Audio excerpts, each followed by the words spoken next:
What's up guys, it's DPX here, and welcome to the top 30 worst games of all time, 20 through 11. I already explained a lot of the rules back in part 1, so go check out part 1 if you haven't done that already.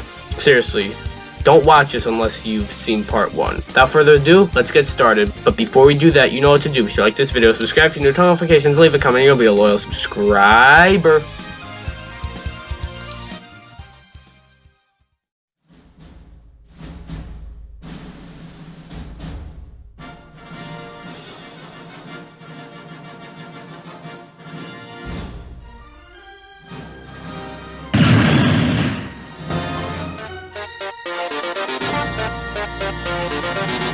Back on the Atari 2600, pretty much any company can put any game on any system, which led to a bunch of pornographic video games, which led to Custers Revenge. Now, the best way I can describe Custers Revenge for you is you play as General Custer, completely naked with just a hat, a scarf, and boots.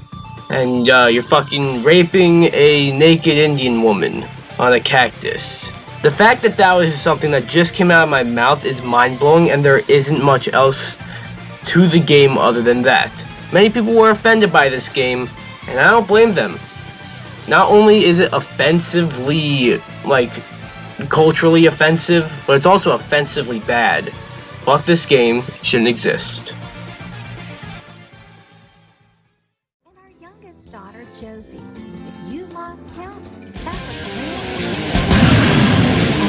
we go from one Atari game to another with PacMan. This one was one of the games that led to the infamous video game crash of 1983. Another is a game I'll get to later on. Atari produced more copies of PacMan than actual Atari systems at the time, so they had a great deal of confidence in this game. However, the game included a distracting flicker and ear-grating sound effects even for the Atari. Like, the other Atari games had sound effects that were more bearable than this one. Not to mention, it doesn't really control well, and it just looks stupid too. For PacMan and for Atari. Play literally any other version of PacMan. Leave this one in the doghouse. And we'll slap 5 there. Then afterwards we'll hit the bars. That sounds good to me. I'm 18 and I'm ready to do some living. We are gonna raise more hell than Hellraiser. Hey, even a game that came out in 2019 can make the list, but it's also a part of a yearly franchise. I'm of course talking about WWE 2K20. Oh my god, how did this get released in the state it was in? Many missing modes, audio cuts, broken AI, laughable story, glitches. Holy shit, the glitches. I don't want to go over all of them. I suggest these videos on screen if you really want to see all the glitches. But you look at those glitches and you see that this game was far from ready to be released. Throw that in with the Y2K glitch when it turned 2020. And it stopped you from playing the game, and I feel so bad for any early adopters of this game.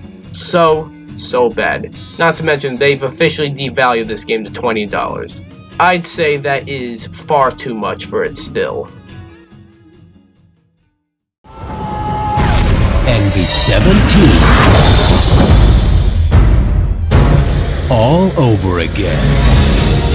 Oh, Sonic, I got a bit of a love-hate relationship with this franchise. I love some of the games, but I hate an almost equal amount.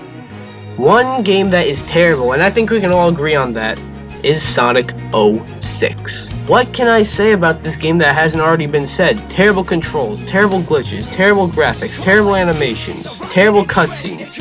That one cutscene especially where Sonic fucking dies and then gets kissed by a real human. It gets brought back to life. Also, Princess Elise. No, just the fact that a real human character is having a relationship with a cartoon hedgehog is just unsettling. And I can go on and on and on about how Sonic 06 is a broken, annoying, cringe-worthy, unholy piece of shit. but I'm sure you already know, so we'll cut this one short.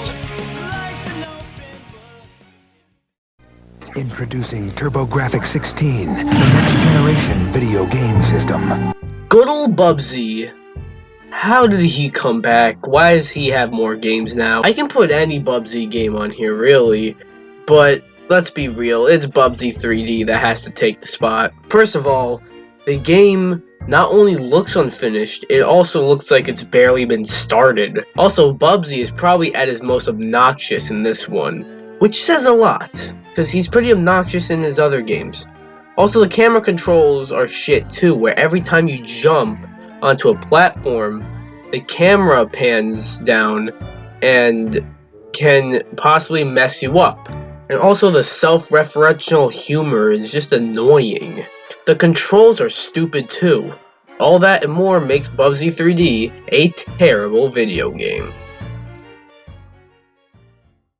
Number 15. Number 15. Number 15. I sort of tried to ignore mobile games for this list because they're not really games. Well, The Life of Black Tiger exists, and it was a mobile game, but it is eligible for this list because it was on the PS4 as well. Look at this, though. This is a PS4 game released in 2017! There is an incredibly lame story as well as incredibly boring gameplay and annoying sound effects. Not to mention, every time you turn in the game, like, you turn your character around, it just looks unfinished. The little animation like that just looks so unfinished. There are also some terrible controls and collision detection. Need more convincing on how half-assed this game is? They also ripped the cover art right off of Google Images. That's how lazy they were when they made this game. Boy, this game, just don't play it. Terrible. Cannot believe this was released in 2017. So, you're supposed to be Tom's best friend that he won't shut up about. Well, I don't see the appeal. That is very gross! We all love Kinect, right? Yeah, no we don't. Wanna know what's even worse than just a terribly controlling Kinect game? A game that takes both the Kinect controls and the controls from the actual controller at the same time. That's what makes Steel Battalion Heavy Armour so terrible. It was built as the first serious AAA Kinect title, but it fell flat because of the terrible motion controls, and the Kinect seems confused between the motion controls and the button controls. It's very unresponsive as the Kinect doesn't read you properly when you're sitting down, which is something you naturally want to do when using a controller. So the game's nearly unplayable, and it may be one of the most unplayable Kinect games ever. And that does say a lot, considering, you know, Kinect Sports and Sonic Riders and Fighter Within, all of which are very unplayable, but this one takes the cake, just because they also threw in button controls as well. See what happens when you try to innovate sometimes?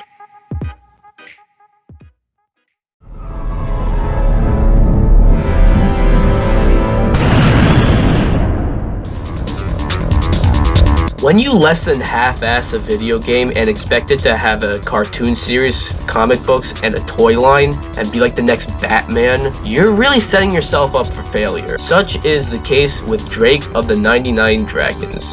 I mean, even look at this character design and you think he comes right out of like the Batman animated show, but don't even compare the two. This one is just not fun. The controls are terrible, the camera sucks dick, there is a lock-on mechanic that doesn't even work, like it doesn't lock on at all, and the story sucks skunk ass. Seriously, your protagonist dies more times than I can count, and I don't know how you're supposed to enjoy this game at all. Fuck this. Even the protagonist can't handle it. How could we? Terrible. 19 men attacked our country. The 12 of you will be the first ones to fight back. How do you love your family and leave them to go to war? Aquaman. Kind of an underrated guy, or at least used to be, because luckily he hasn't been the butt of jokes recently due to his movie whooping the asses of many other movies that year at the box office. But before that, Aquaman Battle for Atlantis didn't help his case that much. First off, the game takes place underwater, which is interesting and makes sense, but you also control like you're underwater, so the combat just feels weird. Also, so many things are unfinished. Aquaman's face, for fuck's sake, is unfinished as he's missing eyes. Not to mention, when you get towards the end of the game crashes. I guess the programmers didn't want you to see this thing to the end. You shouldn't. It's terrible. Don't. Wow. This is what, the second DC game on this list? Wonder if there'll be any more.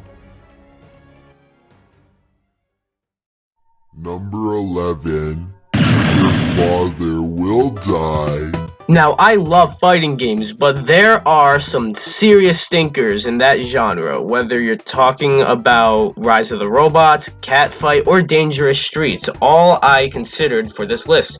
But come on, the winner of the worst fighting game of all time is obviously Shaku. Shaku?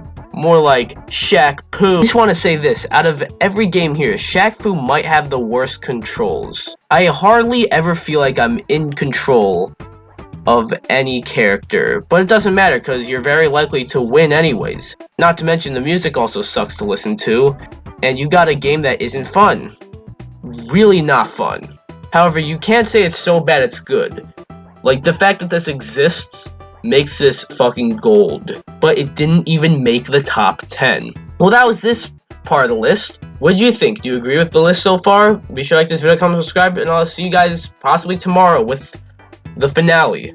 See you guys.